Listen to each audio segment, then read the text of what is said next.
My best game week of the season sees me fly up the overall rankings with transfer plans to make going into FPL Gameweek 9.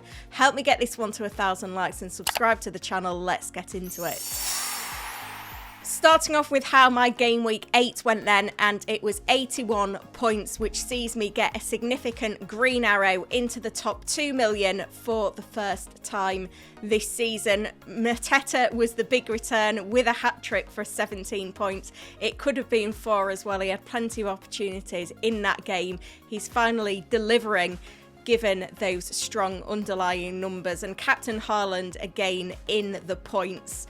The midfield, well, Bruno Fernandes managed to get an attacking return. Saka got a 7-pointer despite not getting an attacking return, which is incredible.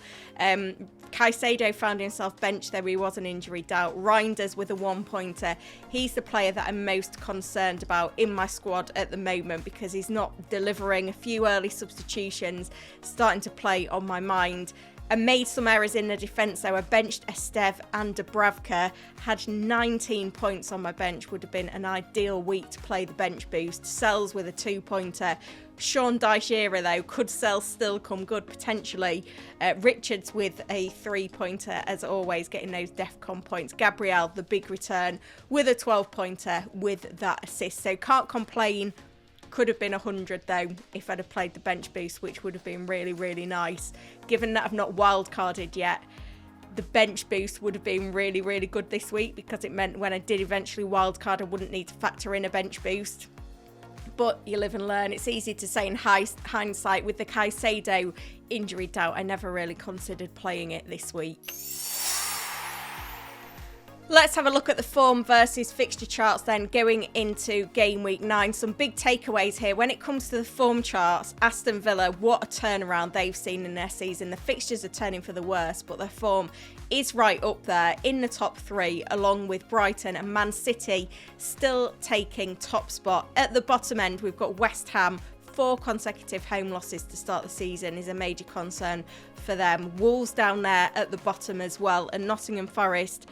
Maybe we see a new manager bounce now. They're the teams that are causing the biggest concern at the moment. When we look at the fixture charts, though, these are really interesting as well to take advantage of those teams that have got a really good run of upcoming fixtures. And it's kind of opposite to what we see in the form chart. West Ham, well up there. Surely if their season's going to turn around soon, it should be now. Significantly, Chelsea and Arsenal in the top 5 with some really good fixtures. At the bottom end, though, as I mentioned, we see Sunderland slip down with Spurs, Burnley, Brentford and Liverpool. Remember, I sold Salah last week to get in some Arsenal assets with Saka and Gabriel, and that massively paid off. And I feel like looking at Liverpool's fixtures, I'm going to be able to get away without owning their assets for the time being, because when we look at the overall charts, Liverpool in 15th place now. At the top end, it's Chelsea right at the top. Chelsea are a bit of a tricky conundrum though, and I'll get onto that in a minute. We also see Brighton and Arsenal up there, with Aston Villa and Man City making up the top 5. But a lot of injuries at Chelsea at the moment. We never quite know which player's going to start which game, how fit and available the likes of Enzo, Caicedo are. And with that in mind, let's have a look at the midweek fixtures. We see Chelsea in Champions League action on Wednesday evening at home to Ajax. We also see on Wednesday Spurs travel to Monaco and Liverpool travel to Frankfurt. The Tuesday fixtures were Man City away at Villarreal, Newcastle at home to Benfica and Arsenal at home to Atletico Madrid. Then we see Europa League action return on Thursday evening with Nottingham Forest at home to Porto. Let's see how he can kick off the Sean Dyche era. And Aston Villa travel to Go Ahead Eagles. Also in the Conference League, we see action here for Crystal Palace at home to Larnaca. So lots to keep an eye on. So again, it is a Friday deadline. Do not miss it, but try and hold on to your transfers until Friday because literally anything could happen. One free transfer then for my team going into game week 9, 2.9 million in the bank. when I look at my attack, I feel like Mark Yu could come good at any time, to be fair to him. He has started to get some minutes, some really positive comments from Maresca as well. So that's something to keep an eye on. Reinders feels like the weak link in my attack at the moment. I do find it that I'm in a good position now, being doubled up on the City attack, because so many managers now own Haaland and many are deciding to captain him week after week after week. I think if I was to make a transfer in the midfield, I would be looking at Enzo Fernandez if he was fit for game week 9. But without that information, it feels too risky to transfer him in this week. It's Caicedo that's getting a lot of the kind of traction in the transfer market this week. So it feels like maybe a week to just take stock of what's going on, maybe, rather than making any big decisions. I look at the defence. Obviously, the goalkeeper's situation has not helped me all season.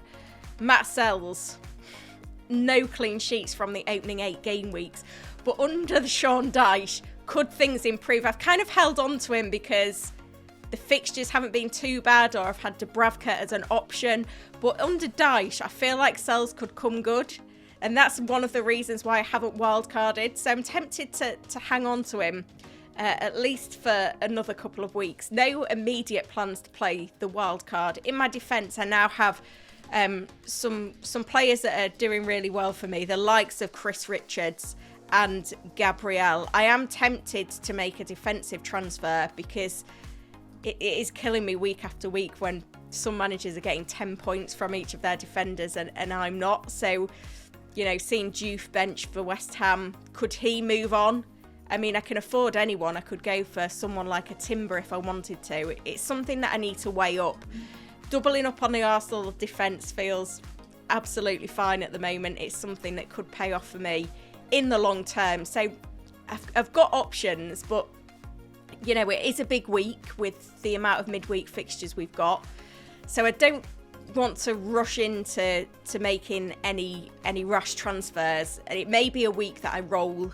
Next midweek we've got League Cup action, then we've got 2 more game weeks before the international break, so it may be that this week I decide to roll and maybe I make more decisive moves going into game week 10.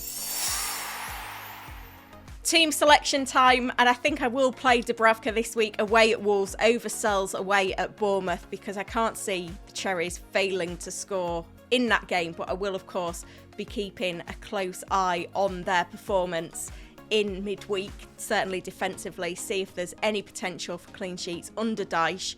Looking at the defence, it feels like a decision to make each week. I think given that I'm playing Dubravka, I probably will bench a Stev. I think I'll start Van de Ven away at Everton. Gabriel at home to Crystal Palace. I am tempted to start Chris Richards in that game as well, because it feels like in any given game, he's starting on 4 because he gets those defensive contributions. I feel like he offers me more consistency than the likes of Estev and Diouf. And then it is going to be that same front 7 with Mark Yu on my bench. He's currently sub 3. Let's see if he gets some significant minutes in midweek. He could get bumped up here. Like, I could choose to play him ahead of Reinders if I really wanted to. So a lot will depend on midweek minutes. But yeah, it's going to be Semenyo, Saka, Reinders, Caicedo and Bruno Fernandes with Haaland and Mateta up front. Now, when it comes to captaincy, there are a few options on the table this week. It feels a little bit more open.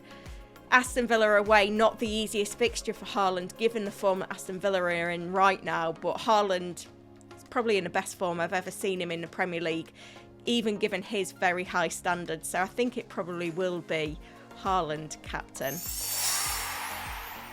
If you found this video useful, then hit that like button and subscribe to the channel. I'll be back later in the week with an update on the experts team. Thank you for watching.